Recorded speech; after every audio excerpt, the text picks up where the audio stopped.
이디오 다큐멘터리 이제는 그리운 사람들 제30화 윤석현 씨의 전당포에서 무슨 일이 있었을까? 기획 이기진, 극본 이상락, 연출 이상여.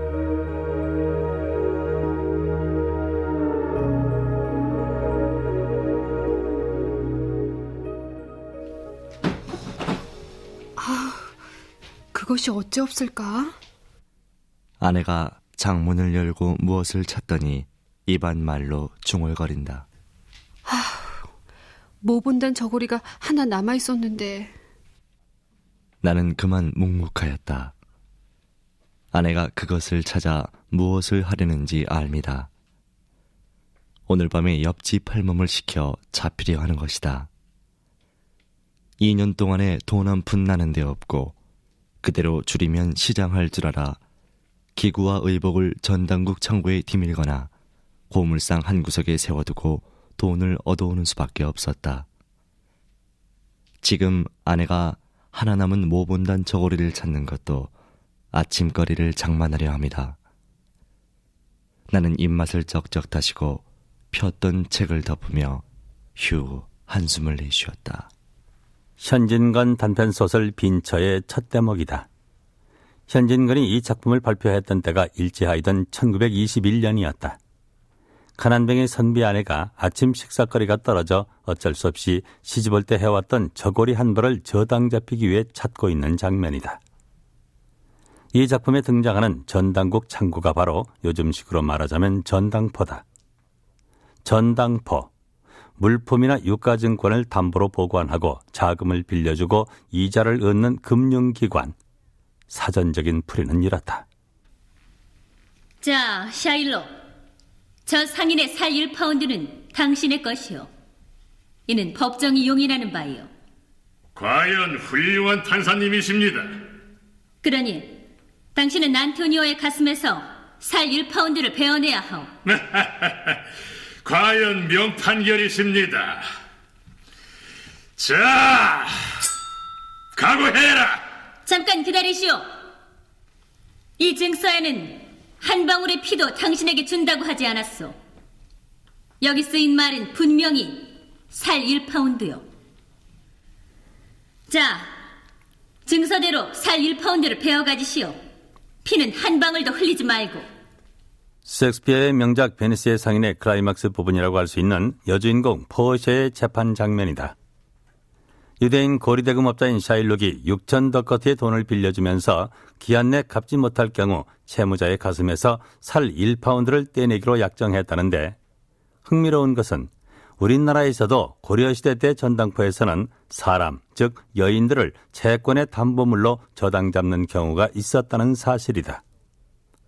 그러나 뭐니 해도 전당포 하면 우선 떠올리는 고전은 러시아의 문호 도스토옙스키의 장편소설 죄와 벌일 것이다.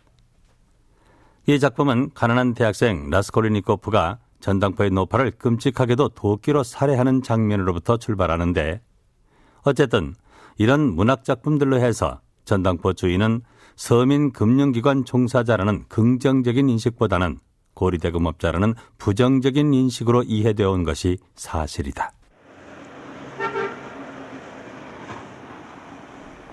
경기도 안양 시내에서 어렵게 찾은 성우사 전당포.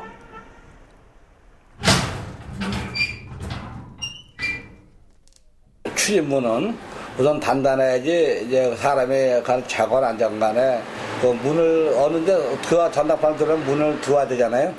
그 문은 가능한 한 최대한 튼튼하게 만들 수 있는 자기 그 여건상 그렇게 만들어야 되고, 그다음에 이 손님 받는 데서 직접 이렇게 하다 보면은 이게 그 예전에는 철창을 갖다가 아주 굉장히 두꺼운 걸 내서 이렇게 앞을 꽉 가리고 그렇게 했는데, 지금 이제 재료가 이게 강화유리거든요. 이게 이런 게 나왔으니까 이런 것도 가능하지, 이게 얇은 유리로는 못 해놓죠.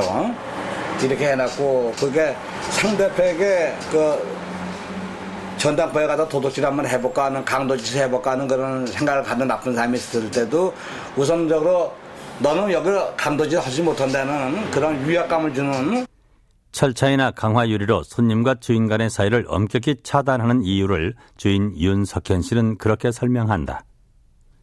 전당물이 보관되어 있는 창고를 좀 구경하자는 제안에 그는 한참을 망설이다 경계의 눈초리를 풀지 않은 채 주머니에서 열쇠 꾸러미를 꺼냈다.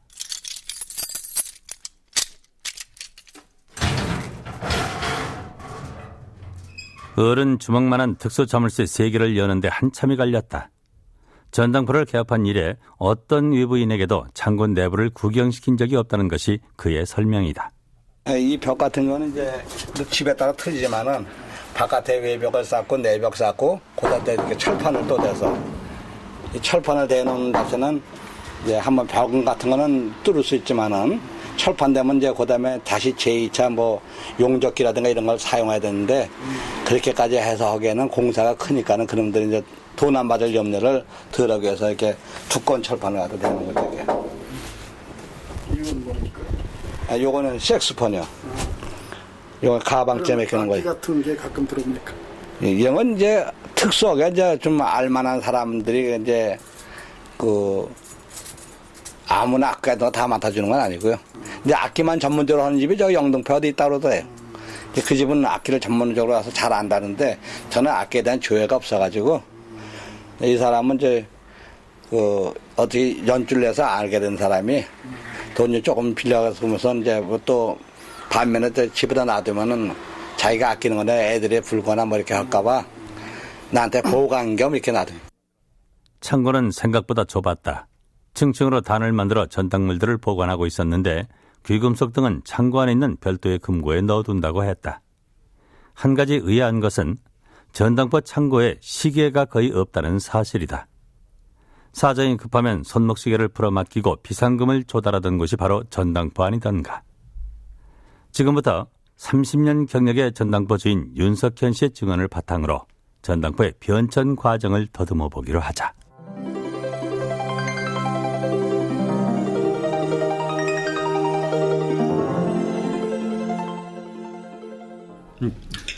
야야야 어제 김일이 레슬링하는 거 봤냐? 응? 아 그래 그 타이거 마스크 그놈 있지. 야 비겁하게 흉기를 감춰가지고 올라와서 이마를 찌르냐. 그치 야 근데 막판에 김일이가 공중으로 붕 떠가지고 그냥 박치기를 하니까 한 방에 빡 나가 떨어지는데 야 진짜 통쾌하더라. 어? 아줌마 여기 곰보빵 좀 더 줘요. 예. 아줌마 저 크림빵하고 도넛도 좀 더 주세요. 예, 가요. 야야야야 그런데 니들 저 빵값 있어? 난 100원밖에 없어. 나 50원밖에 없는데. 난 돈 없는데. 야, 큰일 났다. 야 어떡하지? 야 저 시계 차고 있는 사람 없어? 어? 야 석현아 시계 찬 사람 너밖에 없잖아. 네가 어떻게 해봐. 아이 자식들 돈도 없으면서. 알았어 금방 갔다 올게. 빵값을 조달하기 위해 시계를 풀어들고 전당포에 찾아가던 그 나이 많은 고등학생이 바로 훗날 전당포 주인이 될 윤석현이었다.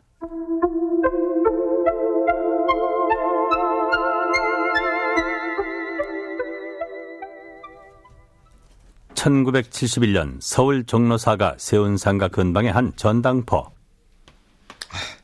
아이고 더워라. 아이고 참말로 비좁은 공간에 갇혀 지내야 하는 전당포 사람들한테 여름철은 그 딱 질색인데. 아이고 참말로 사장님 덥네. 저기 창고에요. 저 손님이 맡긴 선풍기 있던데 그거 꺼내다가 잠깐 틀면은 안 되겠죠? 애기 큰일 날 소리. 손님이 맡긴 물건은 마누라보다 더 아껴하는 것이야. 그렇지. 그거 그렇고 전당표 작성하는 요령은 다 배웠냐? 아 예. 저 그건 얼추 배우긴 했는데요. 저 실례하겠습니다. 아이고 어서 오세요. 예, 저 갑자기 급전이 좀 필요해서 그러는데요. 이 시계에 맡기면 얼마나 줄 수 있습니까? 예, 어디 좀 봅시다.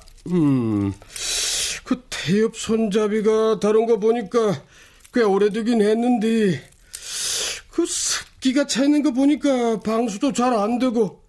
그래, 얼마나 쓰려고 그러시오? 저 2,000원이 필요한데요. 에이구 2,000원?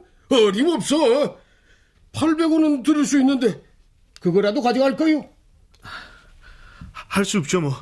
그거라도 주십시오. 아 예, 그럼 6개월 이내에 찾아가야 합니다.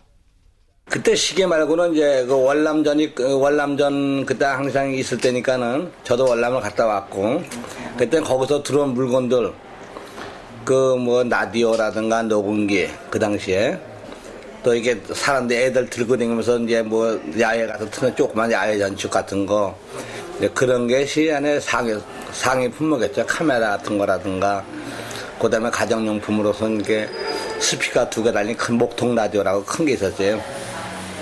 지금 포터블 라디오 식으로 생기면서 이제 나무로 만들어지는 그런 게 그런 거에다가 선풍기 정도 뭐 그런 거고 이제 그다음 양복 정도 신사복 그 어떤 사람들은 뭐 봄에 갖다 맡기고 가을에 찾아 입고 뭐 그런다고 얘기는 들어봤는데 제가 직접 그거는 목격해보지 못했고 선풍기도 발견했어요. 그 당시에 선풍기도 안에 그 품목이 하나 있어요.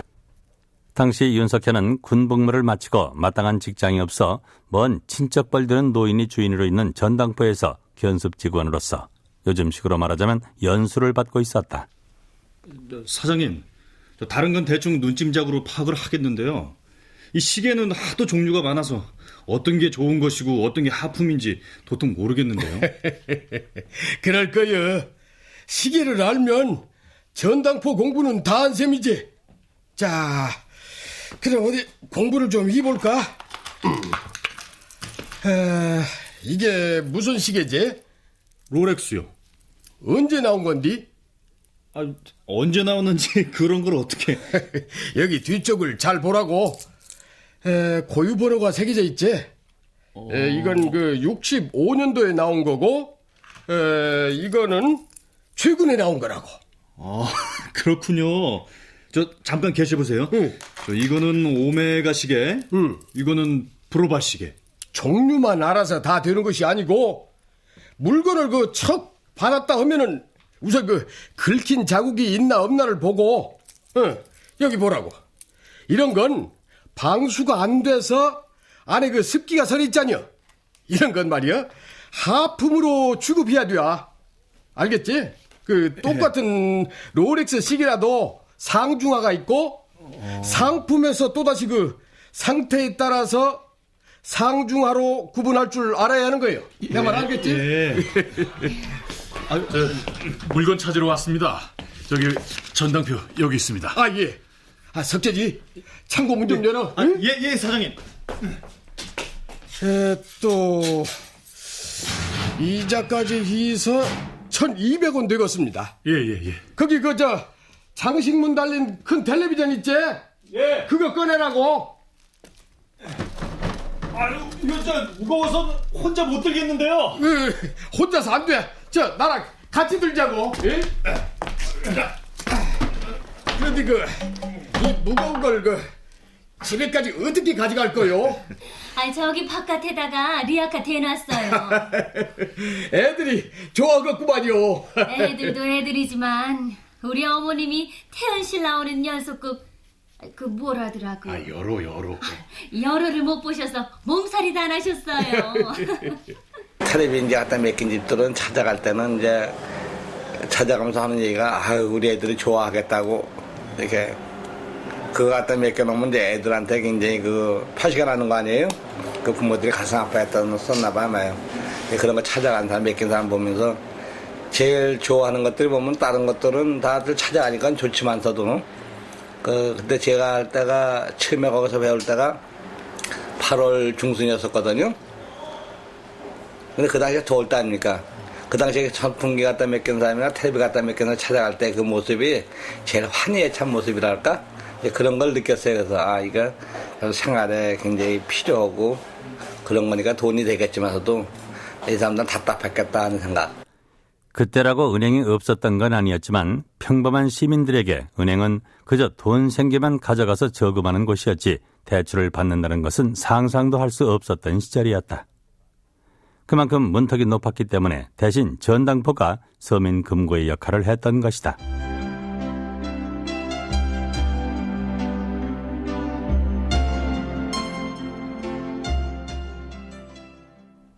한 달 뒤 주인은 종로의 전당포를 조카에게 맡기고 경기도 안양읍 삼원극장 옆에 전당포 하나를 새로 차렸다.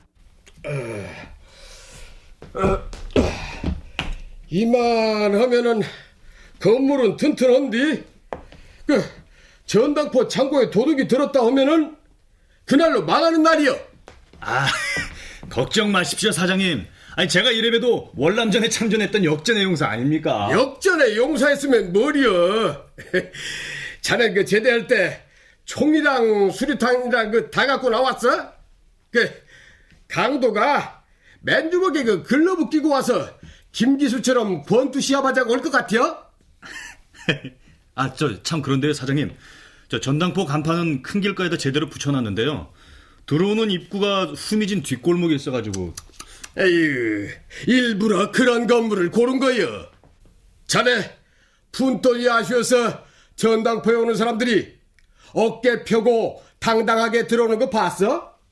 그전에는 건물들이 번듯한 건물들이 많지 않았고 또 전당포를 하려면 그것도 튼튼한 건물을 찾아야 되거든요. 주인들이 안전상 요새 뭐 보안장치 이런 게 잘 돼 있지 않았기 때문에 자기 스스로가 안전을 위해서도 튼튼한 건물을 이게 찾다 보니까는 그 큰 길가에 큰 건물에 뭐 들어갈 수 있는 여건이 안 되고 그러다 보면 약간 골목 안에 같은데 또 집값도 좀 싸고 또 타인들 눈에 띄게 들어온 사람들이 손님들을 배려해서 한꺼풀 뒤로 앉는 경우가 옛날에 많이 있었어요.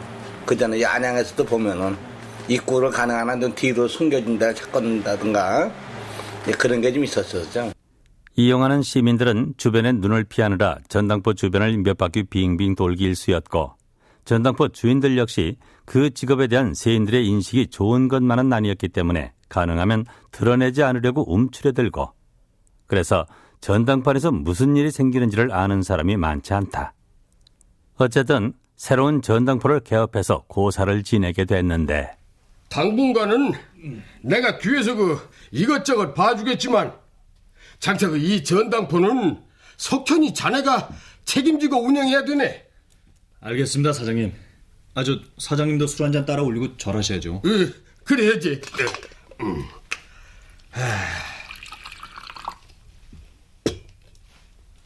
천지신명이시여, 우리 삼원사 전당포가 아무 사고 없이 번창하도록 살펴주세요.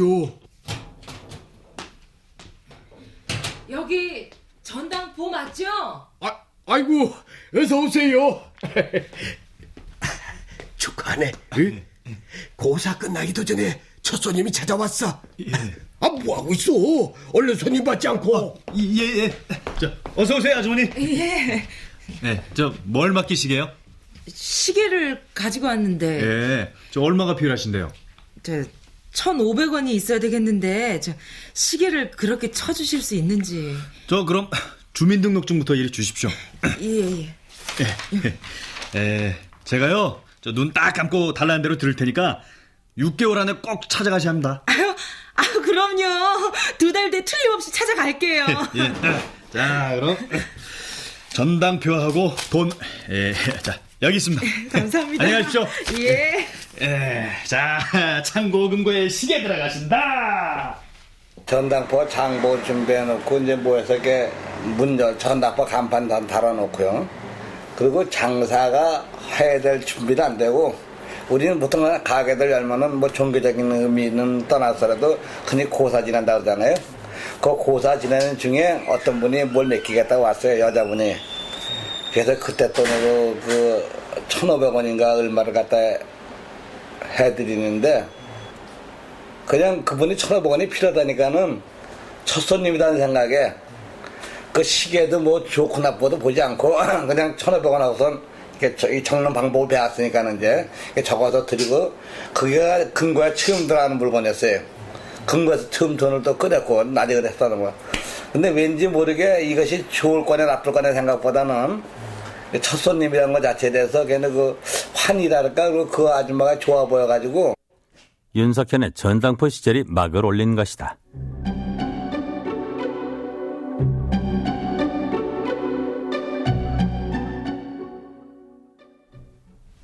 두어 달이 지나자 삼원사 전당포에 손님이 몰려들기 시작했다. 이제 주인은 전당포 운영에 관한 전권을 윤석현에게 맡기고 며칠 만에 한 번씩만 들렀기 때문에 그가 주인 노릇을 하게 됐다. 자, 다음 손님 오세요. 예. 갑자기 친척이 상을 당해서 그러는데 이 라디오 좀 잡힙시다. 어디 소리는 제대로 나는지 봅시다.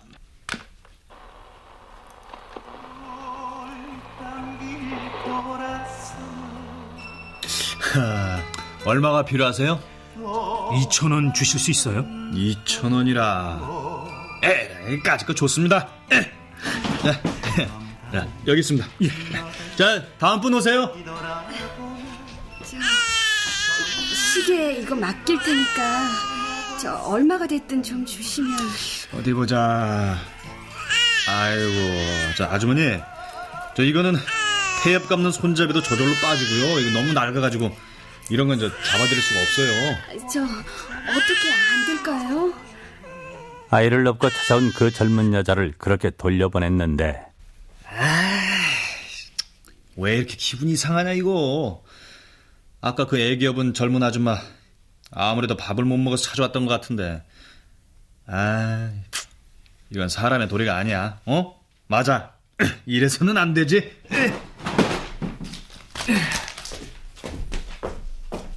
그 젊은 엄마가 아기를 얻고 왔는데 그 풀이 하나도 없이 들어왔어요. 들어와가지고는 이거 전당포 창고에서 이것 좀 맡겨두고 돈 좀 주세요 그러는데 그 시계가 물에 푹 담갔다가 며칠 만에 꺼내는 것도 아닐 정도로 아주 시계판이 다 이게 썩었다고, 흔히 하는 말은 썩었다고 그러죠. 그걸 갖다가 이제 판이 아주 오래된지 마루장처럼 이렇게 다 변해가지고 시계가 겨우 움직이는 정도였었는데 그 돈으로 얼마를 칠 수가 없더라고요.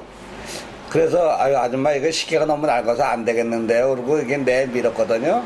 그때 그 사람이 군말 없이 도로 시계 가지고 돌아서는데 그 마음이 괜히 앞에서 찡하더라고요. 근데 그 당시에는 또 손님들이 많았었어요. 그래서 다음 사람이 하나 옆에 있었길래 그 사람부터 이제 그 사람을 해주고.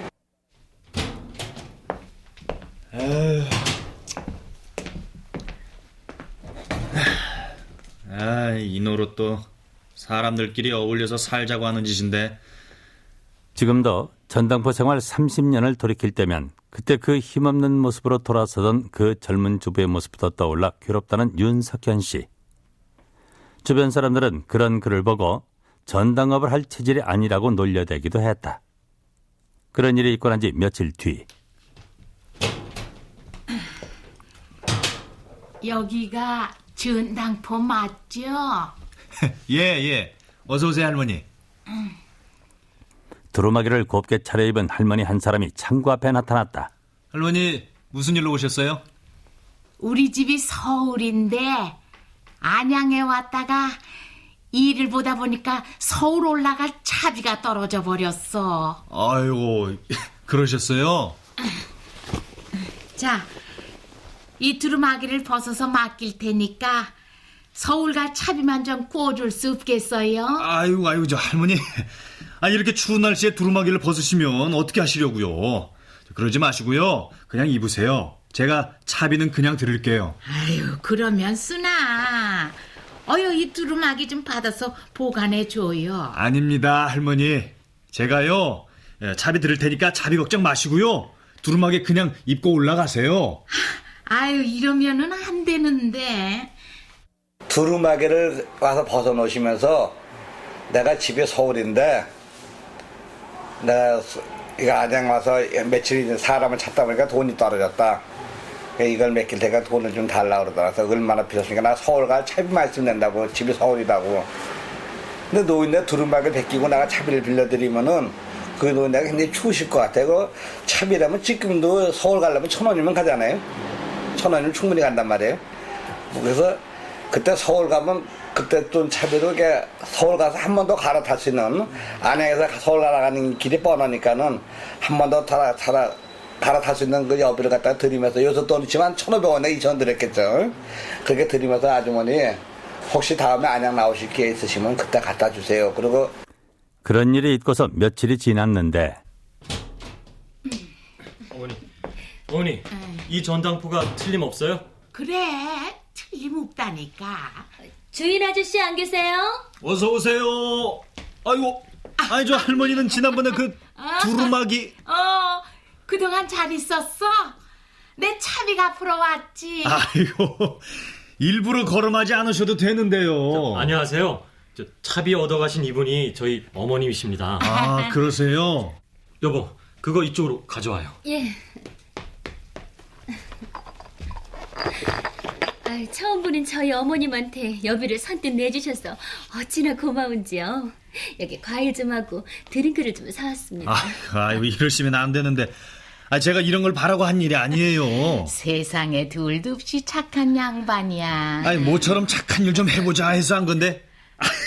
이런 걸 사오시면 무효가 돼버리지 않습니까? 그리고 이건 저희들이 준비한 성이니까요. 사양 말고 받아주십시오. 이게 뭡니까? 아이고, 이거 안 됩니다. 저 과일하고 음료수는 받겠지만요. 돈은 절대 받을 수 없습니다. 이거 늙은이 성의를 그렇게 무시하는 것도 도리가 아니오. 그들은 결국 윤석현에게 빌려간 차비의 10배가 넘는 봉투를 강제로 떠맡기고 돌아갔다고 하는데 그 부잣집 사람들로부터 그런 대접을 받고 나자 아이를 업고 왔던 가난한 여자를 야박하게 돌려보낸 일이 더욱 가슴을 저며오더라고 했다.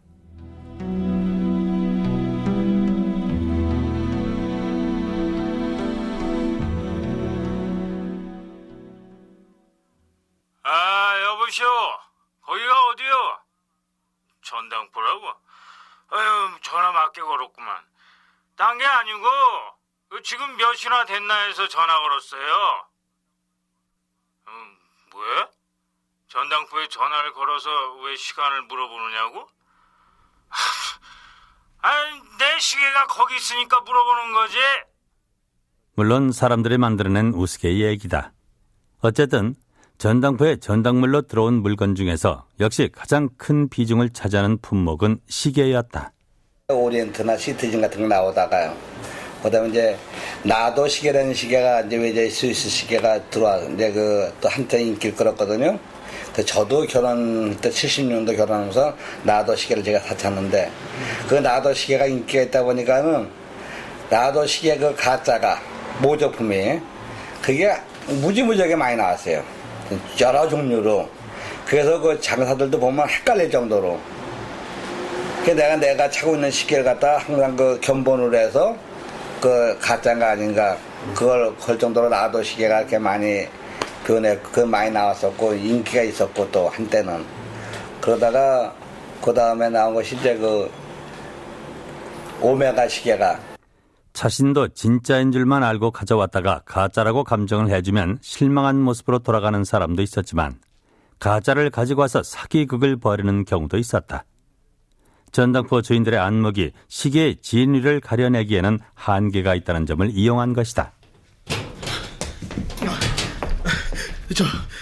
급전이 필요해서 왔는데요. 시계 잡아주죠. 예, 그러면요. 돈이 얼마나 필요하십니까? 예, 많으면 많을수록 좋습니다. 여기 롤렉스 시계 맡길게요. 얼마나 줄 수 있습니까? 글쎄요, 일단 감정을 해봐야 알겠는데. 지금요, 우리 등산팀이 수락산에서 동계훈련을 하는 중인데 돈이 떨어져서 도중에 하산해야 할 처지입니다. 이 시계 이거 진짜 틀림없으니까요. 가능하면 좀 서둘러 주세요. 예, 그럼 여기서 잠깐만 기다리십시오. 이 아래 시계방 할아버지한테 감정을 좀 받아올게요. 그러나 시계방 할아버지도 분해를 해보기 전에는 진위를 판명할 수 없다고 했다.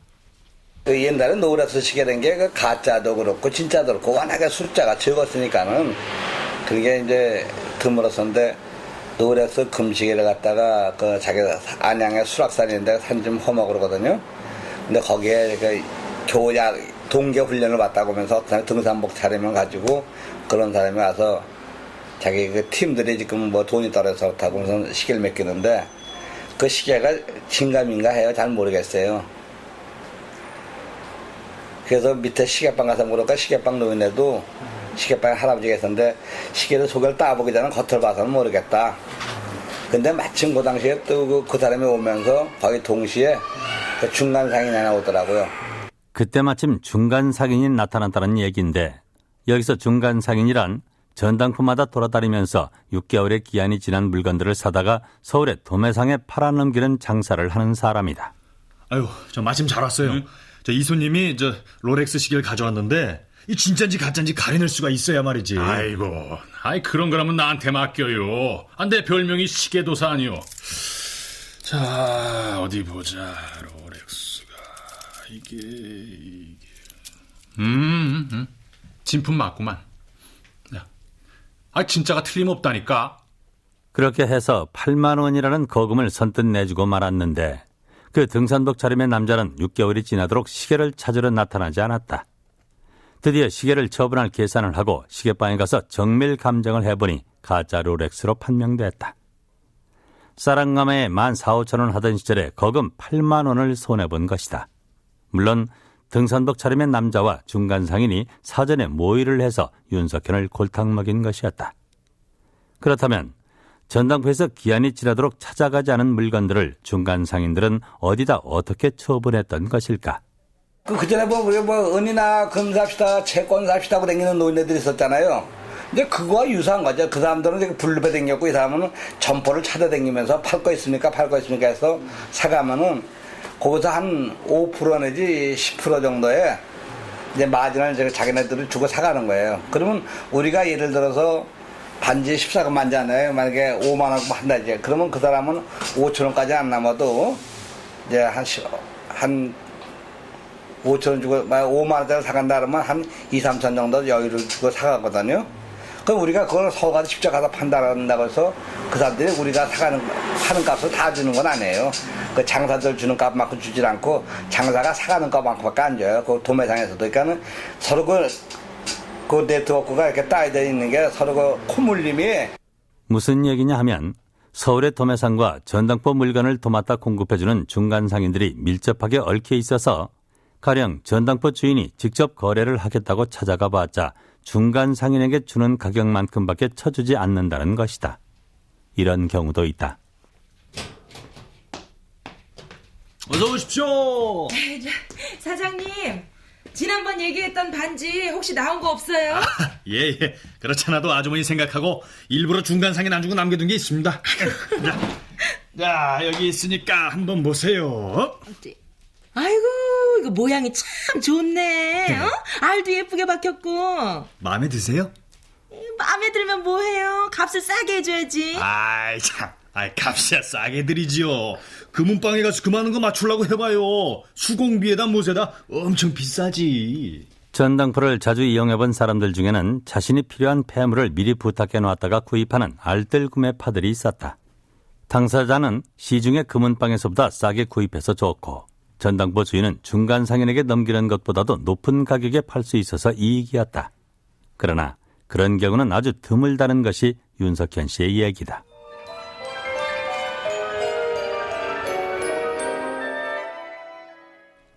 전당포를 자주 이용하는 사람은 언제 물건을 맡기고 언제 찾아야 이자를 덜 무는지를 훤히 꿰고 있다.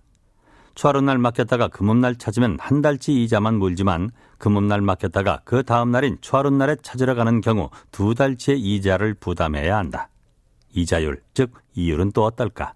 또 전당포 시작한 사람들도 일본 사람들 허드 밑에서 신불 보고 이렇게 알던 사람들이 그 끄트머리 좀 조금 구경한 사람들이 하는 거기 때문에 일본 사람들은 6불이라는 것 자체를 갖다가 기준을 잡아서 우리한테 받아 먹었단 말이에요.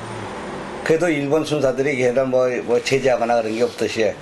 그러니까 이제 우리도 그걸 이제 답습한 거죠, 쉽게 얘기하자면은. 근데 그게 이제 요새 돈을 치자면 10,000원이면 6불 받고 10,000원 이상 돼서 뭐 100,000원까지는 5불 받아라. 뭐 10만 원 넘는 거는 뭐 4불 받아라. 이렇게 이제 액수가 클수록. 그렇게 돼 있는데 그러면 예를 들어서 3만 원 줄 거라면은 10,000원짜리 전표 3개 써주면은 3개로 써준다게 나눠서 해준다게요. 그럼 다 6불짜리 되는 거 아니에요? 이런 편법이 횡행하다 보니 전당포 주인들은 사이비 신문 잡지 기자들의 봉이었다.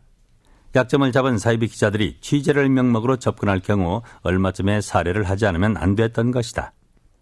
10여 년 전 전당포 영업법이 바뀌어 10,000원까지는 월 5%, 그 이상인 경우 6%를 받도록 이원화돼서 오늘에 이르고 있다.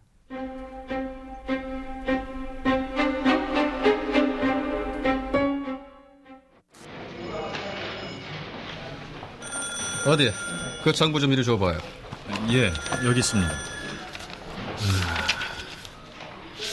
그러니까 카메라를 전당포에 맡긴 지 일주일 만에 롤렉스 시계를 맡겼고, 또 사흘 뒤에 반지하고 목걸이를 들고 나타난 거 아닙니까? 예, 그건 사실입니다.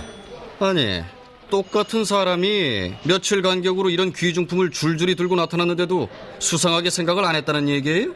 그 사람뿐 아니라 며칠 간격으로 집에 있는 물건을 이것저것 갖다 맡기는 손님들이 아주 많습니다.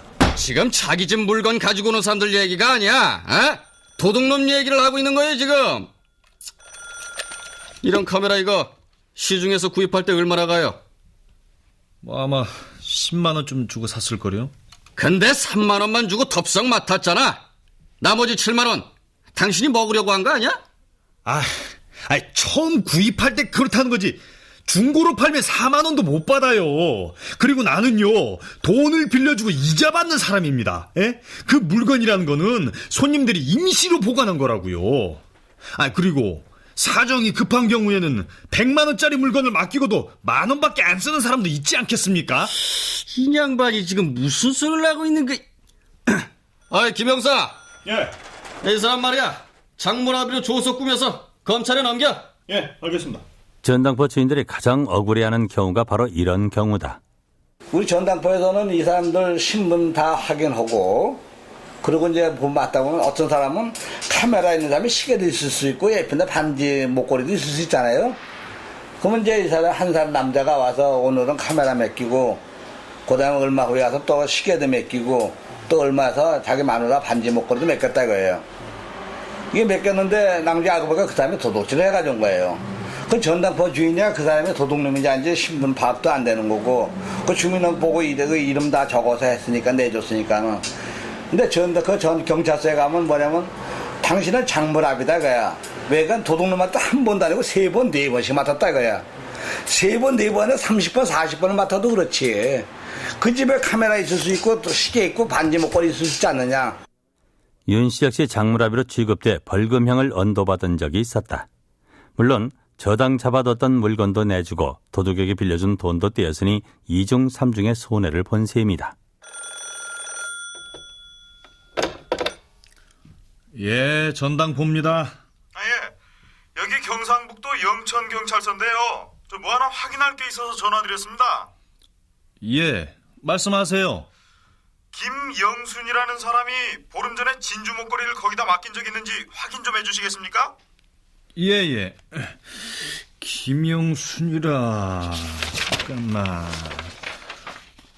예. 그 아가씨가 목걸이 맡기고 10만 원을 빌려갔습니다. 그런데 왜 그러시죠? 그게 이웃집에서 훔친 물건입니다.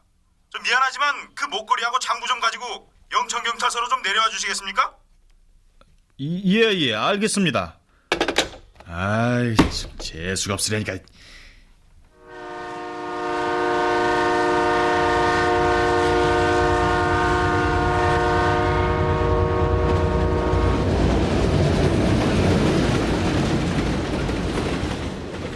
윤석현은 이번에도 장물합의로 엮일지 모른다는 불안감을 떨치지 못한 채 문제의 진주 목걸이를 양말 속에다 단단히 챙겨놓고 경상도 영천으로 향했다.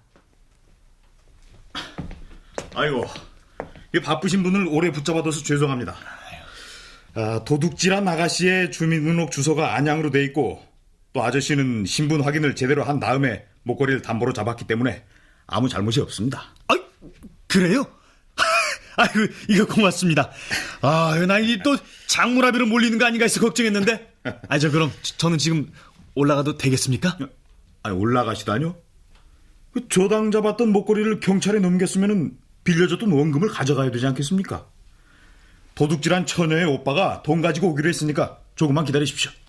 그래가지고 그거 가져가서 확인해주고 보니까 맞잖아요. 그러니까는 그러면 통상적으로 그 경찰관들이 날 갖다 이제 나쁜 사람으로 이제 인정을 해서 이렇게 취조를 한단 말이에요. 10이면 9이, 100이면 99명이 그런 식이에요. 근데 그 양반은 그게 아니고, 이제 이 사람이 이 물건을 갖다 이렇게 해서 맡겼고, 주소가 아니고 나한테 아무런 하자가 없었지 않느냐. 의심할 바도 없었고. 그래가지고 그 가족한테, 이 사람한테 돈 이렇게 갖다 썼으니까는 이걸 갖다 이 사람한테 갚아줘야 이 물건 찾을 거 아니냐. 찾아서 사람한테 돌려줘야 될 거 아니냐. 그게는 순간적인 욕심에 의해서 그 사람을 도둑년으로 몰아서 그걸 나쁜 사람을 만들기보다는. 품버리고 여기까지 내려오셨는데 잠깐만 기다리세요. 뭐 안양에서 여기까지 내려오시면서 쓰신 경비가 나왔을 거니까 제가 수령해다 드리겠습니다. 아유, 자, 아닙니다. 예, 저 이만만 해도요 아주 기분 좋게 올라갈 수 있습니다. 예, 감사합니다. 예. 아유, 감사드려야 할 사람은 저희들인데요. 윤 씨는 그때 그 영천경찰서 형사가 대한민국에서 가장 훌륭한 경찰관으로 우러러 보이더라고 했다.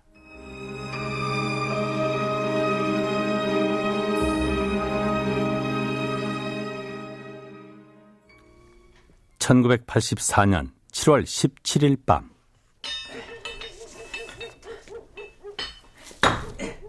안양의 한 건물에서 아닌 밤중에 콘크리트 벽체를 부수는 공사가 진행되고 있었다. 이봐, 여기가 전당포 틀림없어? 틀림없다니까. 이 벽만 부수면 바로 전당포 창고가 나오게 돼 있어. 뭐 하고 있어? 빨리빨리. 전당포 옆 사무실에 잠입한 도둑들이 전당포 창고 쪽의 벽면을 허물고 있는 것이다. 그런데 전당포 창고라는 게 외부인의 출입을 그리 쉽게 허용하는 장소가 아니었다. 이게 뭐야? 웬 철판이 나왔어? 더워 죽겠는데 진땀 흘리면서 깨부숴 놓으니까 쇳덩어리 절벽이라니. 도둑놈이 한 놈이 아니라 한 서너 명이 들어온 거예요. 가지고 그 자물쇠를 따서 그건 뽀개버리고 다른 자물통을 걸어놓은 거야, 이렇게. 그 누가 봤을 땐 자물통 걸려있는 거죠. 그 건물 그 경비하는 순시한 사람이 있었거든요. 그걸 갖다가 이제 본 거예요, 이렇게. 그 단계 있고, 바로 또 그 앞에 사무실, 요 앞에 건물 사무실이죠. 그 사무실도 이제 다 출근하고 퇴근하고 없으니까 거기 따고 들어가서 한 놈이 지켜있고, 거기서 신호 보내면 얘가 나가서 문을 열어주면 걔들 나와서 또 뭐 교대한다든가 이래가지고 사무실 2개를 놓고선 옆에 사무실에 들어가서 우리 사무실 벽을 뚫은 거예요. 우리 창고를 갖다가. 그 창고 벽을 뚫었는데 그 창고에 지금 있을 때 거기다 이제 철판을 대놓고 그리고 벽을 두껍게 쌌거든요. 커트로 잘라낼 수 없을까? 걸리는 게 있어야 커터를 가지고 어떻게 해보지. 미끈한 쇠붙이 절벽을 어떻게 자르겠어. 그럼 저쪽 사무실로 가서 전당포 사무실 쪽 벽을 뚫어보자. 연장 챙겨두고 빨리 따라와. 벌써 새벽 3시야. 창고 쪽의 벽을 허무는 데 실패한 이 밤손님들은 맞은편 사무실로 옮겨가서 이번엔 전당포 사무실 쪽 벽을 공략했다. 됐어. 이만하면 한 사람 몸 빠져나갈 만하겠지? 들어가게 비켜봐. 됐어. 그런데 저 창고 자물쇠를 어떻게 열지? 해머로 부수는 거지 뭐. 아유, 무슨 놈의 자물통이 이렇게 단단해. 안 열리는데. 야, 벌써 날이 밝았어. 야, 누가 왔다. 빨리 튀자. 윤석현 씨가 연락을 받고 급히 도착해보니 결국 창고 진입에 실패한 도둑들은 밖에서 인기척이 들리자 작업도구들을 그 자리에 팽개친 채 주랭랑을 치고 없었다. 그러나 그날부터 그는 공포에 떨어야 했다. 그게 잊어버리지 않았으니까 다행스러운데 그다음부터 저녁에 집에 가려면은 이 뒤통수가 이렇게 여기 딱 한번 땡겨 뒤가 자꾸 뒤돌아보게 되고 누가 나랑 같은 방향으로 가게 되면은 저놈이 날 갖다 어떻게 뭐 해코 자르면 아닌가. 그래가지고 이 열쇠도 내가 다 가정이지 못하고 바깥 열쇠가 두고 그다음에 중간 열쇠는 어디다 감춰놓고 또 창고 열쇠는 여기 안에 어디다 감춰놓고 내가 다 가정이다 만약에 무슨 일 당해서 빼면 그럼 그 열쇠 쪼르르 열고 들어갈까봐 열쇠가 바깥 열쇠가만 가정이고 그다음에 중간 열쇠는 또 바깥에 어디다 감춰놓고 그다음에 중간 문 열고 들어오면 또 이 안에 열쇠는 또 어디 딴 데 뭐 신문지 밑이라든가 뭐 텔레비 밑이라든가 어디 손에 안 달래는 만한데 이런 의자 밑이라든가 어디 갖다 감춰놓고 이러고 다니면서 이런 걸어가면 저녁에 집에 들어가면 애들이 혹시 다 들어왔는가 걔누구 걱정이 되고. 자네가 이번 일로 마음고생이 심한 모양이구만. 사장님 말도 마십시오. 차라리 그놈들이 창고에서 얼마를 훔쳐갔더라면 그 안심이라도 하겠는데요. 그 더운 날밤에 철판 깔린 벽을 뚫어버리고 얼마나 고생이 많았겠어. 그 도둑놈들 참 안 됐구만. 응? 게다가 저 어마어마하게 큰 커터에다 해머에다 이런저런 장비들 그대로 놔둔 채로 도망갔으니 지금 어디서 이를 갈고 있을 거 아니에요. 저 더 이상 불안해서 안 되겠습니다. 그렇더라도 여기 그 안양 전당포는 정리를 할까 하던 참이었는데 그럼 자네는 그 뭘 해먹고 살지? 아휴, 매일 불안에 떠느니 차라리 실업자로 지내겠습니다. 그 도난 사건의 여파로 삼원사 전당포는 다른 사람에게 팔려나갔다.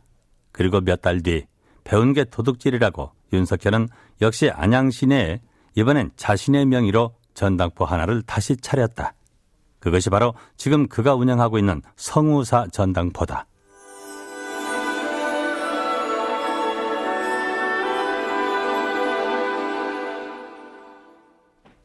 도난 사건의 경험이 없는 경우라도 전당포 주인들은 어디를 가나 본능적으로 주변을 경계하는 버릇이 몸에 배어 있다.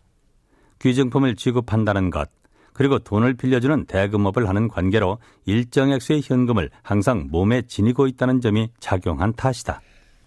자, 이제 일 끝내고 집에 돌아가야지. 이제 퇴근하려고. 아이고 오랜만이야. 자네 오늘 나하고 소주 한잔 할까? 좋지. 어디 자네 손에 든 그 가방 좀 이리 줘봐. 이걸 왜? 줘봐 이 사람아. 어디 금은 보석이 얼마나 들어있는지, 오늘 장사한 돈이 얼마나 있는지 한번 구경해 볼까? 이게 뭐야? 빈 도시락 통이잖아. 자네 이 도시락 가방 속에 귀중품이나 현금이 들어있어 보이나? 무슨 소리야? 에휴, 그 가방 한번 열어본 걸 가지고 뭘 그렇게 진지하게. 아니, 다른 사람들도 그렇게 착각할 수 있겠느냐고. 그냥 물론 전당포 주인이 퇴근길에 가지고 나서는 가방이니까 그렇게 생각할 수도 있겠지. 그리고 이건 원래 카메라 가방인 것 같은데, 도시락 가방으로는 안 보인다고. 고맙네. 고마워. 고맙다니? 내일부터 이 도시락 안 싸가지고 다녀야겠어. 그런 일이 있고 난 며칠 뒤 안양 시내 한 전당포 주인이 강도로부터 흉기로 머리를 얻어맞는 사건이 발생했는데, 강도가 노렸던 문제의 그 가방 속에는 우습게도 빈 도시락이 들어있었다는 것이다.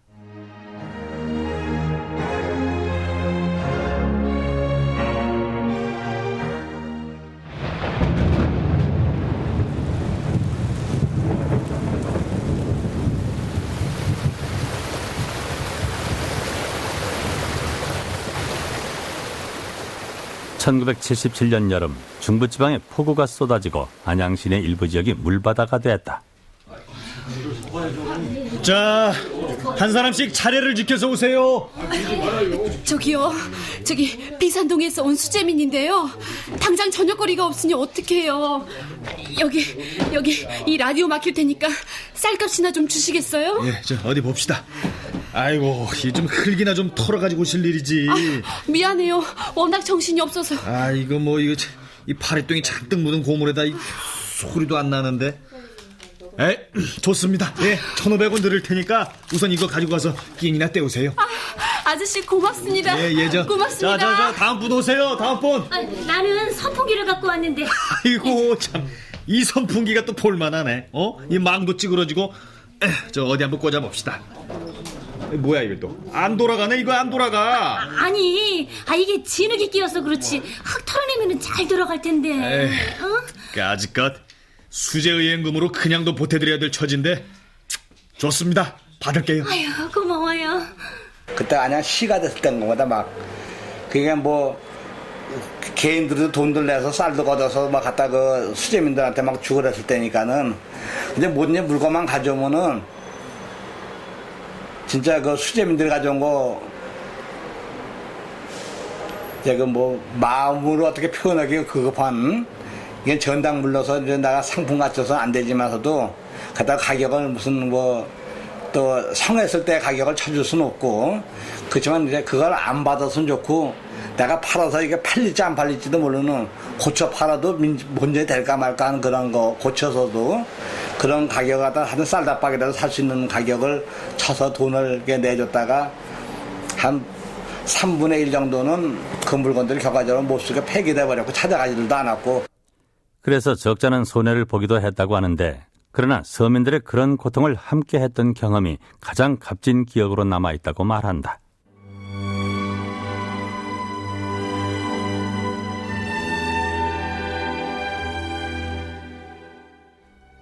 전당포 사업을 급속한 쇠퇴의 길로 몰아넣은 것은 다름 아닌 신용카드였다. 한 98년, 7년도, 8년도 이렇게 뭐 IMF 올 무렵 그쯤 내가 보통은 요 근래도 요즘에 가면 길거리에서도 막 놓고 카드 해주잖아요. 그게 이제 현금도 뭐 50만 원까지는 뭐 이렇게 하게 되다 보니까는 하여튼 90년도 들어서부터 카드가 시작돼가지고 90한 5, 6년도, 7, 8년도 이렇게 오면서 이제 그게 막 되다 보니까는 공장 공원들도 카드가 3, 4개씩 돼가지고 카드를 뺏고 그러다 보니까 이제 전당포 오는 손님이 그만큼 줄어드는 거예요. 카드만큼. 이제 사람들은 급전이 필요할 때 전당포를 찾느라 두리번거릴 필요 없이 신용카드로 해결한다. 자동차나 휴대전화 그리고 대부분의 전자제품에 시각을 알려주는 장치가 되어 있기 때문에 시계를 차고 다니는 사람들도 드물다. 전당포의 가장 효자 품목이 손목시계였던 때와 비교를 하면 격세지감이 들지 않을 수 없다.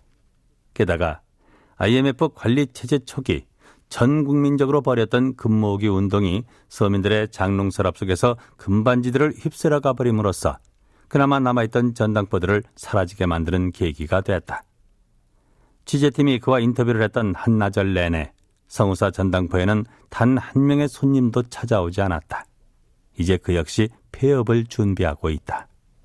야, 저 사람은 뭐가 가슴 아픈 일이 있을까, 불행한 일이 있을까 한데도 그 생활 속에 그 괴로움이 있고 또 경제적인 괴로움이 있다든가 그 뭐 인과관계로 인한 괴로움 같은 게 있다든가 어느 사람은 자기 시어머니가 물건을 맡기면은 며느리가 찾아가고 시어머니가 또 갖다 맡기면은 또 며느리가 찾아가고 그 시어머니는 그거 맡겨서 작은 아들 집 갖다 주고 딸네 집 갖다 주고 그는 며느리는 또 그거 찾아다 주고 그러면서 그 가족의 애환 내지 사랑 그러면서 이제 뭐 며느리가 정말 자기는 먹을 거 못 먹고 입을 거 못 입고 미장원 한번 제대로 못 가면서 이렇게 몇 푼만 하고 노인네가 덜컥 일을 저질러 놓으면 성우사 전당포 주인 윤석현 씨는 그 시절이 그립다.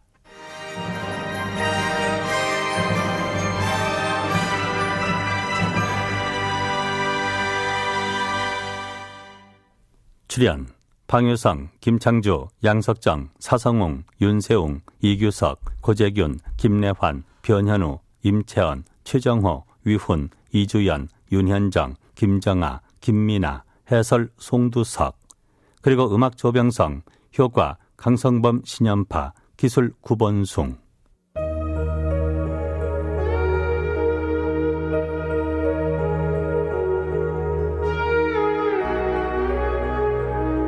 이디오 다큐멘터리 이제는 그리운 사람들 제30화 윤석현 씨의 전당포에서 무슨 일이 있었을까? 이상락 극본 이상여 연출로 보내드렸습니다.